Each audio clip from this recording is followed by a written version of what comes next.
Դուք անում եք շարքի սկզբում, Մայլանը կենտրոնում ես Նախագահի գալուց առաջ Տիկին Անահիտը վերջին ցուցումներն է տալիս։ Պատանի երկրապահները գիտեն, խստապահանջ զինղեկի հրամանները պետք է կատարել առանց քննարկելու։ Դեպի Սարդարապատի հուշահամալիր մուտքն իրենցով է սկսվում։ 8:30-ից էստեղ ենք դիմավորել ենք բոլոր հյուրերին։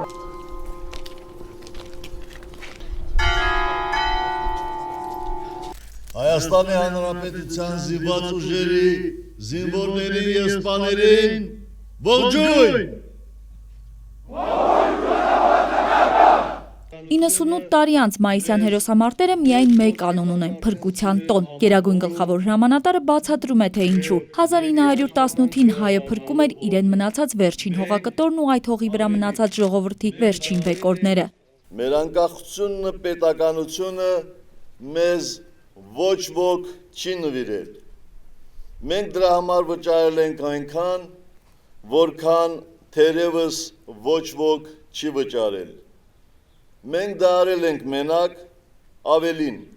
մենք դա արել ենք ի հեճուկս ճակատագրի հարվածների։ Հայաստանի առաջին հանրապետությունը հիմքն էր խորհրդային, հետո անկախ Հայաստանի երրորդ հանրապետության։ Մայիս 28-յան պատգամն ամենից ճիշտ հենց անկախության սերունդն է հասկացել։ Վկայությունը հայ զինվորի ապրիլյան սխրանքներն էին։ Անկախության սերունդը,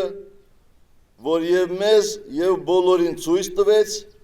որ ինքն է իսկապես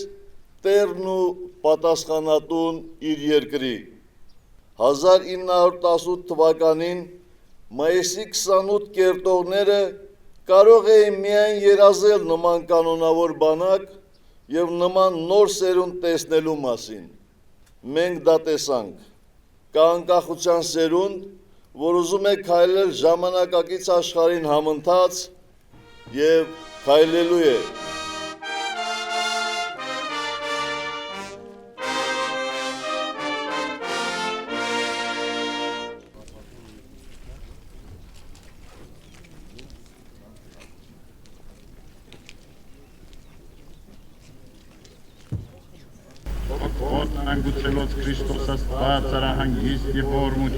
Աղոթքը շարունակվում է զորահանդեսով, հանդիսավոր երթը սկսված է։